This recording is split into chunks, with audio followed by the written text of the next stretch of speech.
Should Wizard Hit Mommy? by John Updike. Johnny's father Jack told her the story every evening.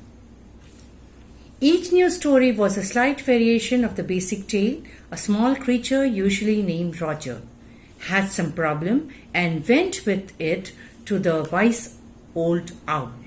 The owl told him to go to the wizard, and the wizard performed a magic spell that solved the problem. Roger then felt happy and played many games with the other creatures and went home to his mother, just in time to hear the whistle of the train that brought his daddy home from Boston. The narrator wanted to impress upon Joe that a little skunk loved his mommy more than he loved all other animals, and she knew that what was right. However, Jo had her own view about the world. She insisted that her father should end the story with other way round. It was not Roger's mommy that hit the wizard, but Wizard who hit the mommy. The story involves a difficult question. It was a Saturday evening. Every evening Jack told his daughter Jo a story out of his head. This custom began when she was 2. Now he had been telling her bedtime story for almost 2 years. His story had a central character named Roger, a small creature. It could be Roger Fish, Roger Squirrel, Roger Chipmunk. Today it was Roger Skunk. This Roger Skunk smelled so bad that none of the other woodland animals or creatures would play with him. They called him Stinky Skunk, and then they would run away. Roger Skunk would stand there all alone. Tears would fall from his eyes. Joe asked if it would not see the owl. Jack said the Roger Skunk walked along very sadly to a big tree. There was a huge wise owl on the topmost point end of the tree.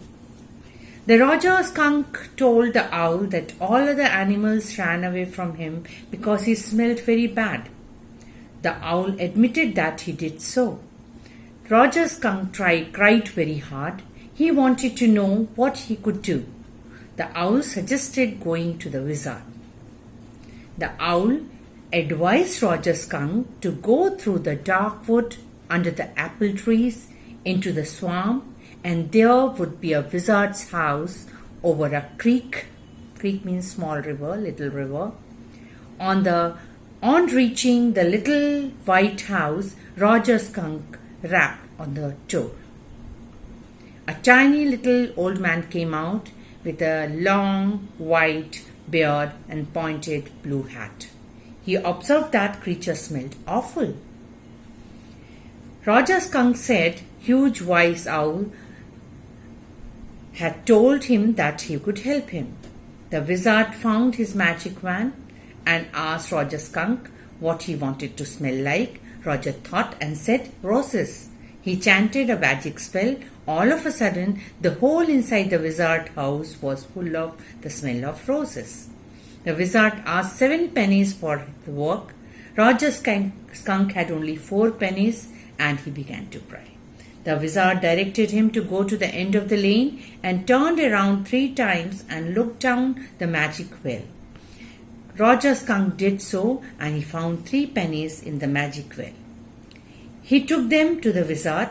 He was now very happy. He ran into the woods. The other creatures gathered around him because he smelled very good. They played various games.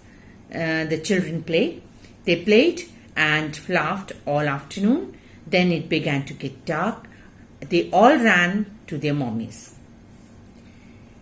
Joe thought that the story was all over. Jack didn't like that she should take anything for granted. He continued the story further.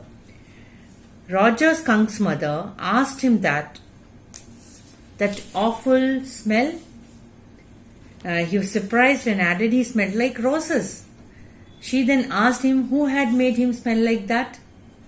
He said that it was the wizard. Mommy asked him to come with her, and they were going right back to that awful wizard. Skunk protested that all other animals would run away. She said that he used to smell like the way a little skunk should have. She took an umbrella and went back to Roger Skunk. She hit the Wizard right over his head. Wizard said, "Okay." Roger Skunk smelled very bad again. He no longer smelled like that of roses. Jo put her hand out to touch his lips and said, then Wizard hit her on the head, and she did not change the little skunk back. Her father continued the story in his own fashion. Skunk and his mother went home. They heard the sound of the train. When Daddy arrived home, they had their supper. Jack described the various items of his supper, and the story was over. Little Jo was not satisfied with the way her father has ended the story. She asked whether the other little animal did not run away. Jack told her that in a little while they got used to the way he was and did not mind it at all. Jo said that was a very stupid mommy. Jack said she wasn't so.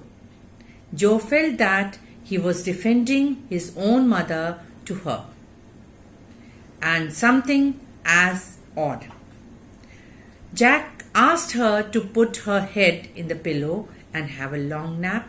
Jo asked father to tell her the story the next day that Wizard took the magic wand and hit mommy right over her head.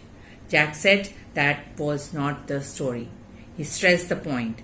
Little Skunk loved his mommy more than he loved all other animals, and she knew what was right.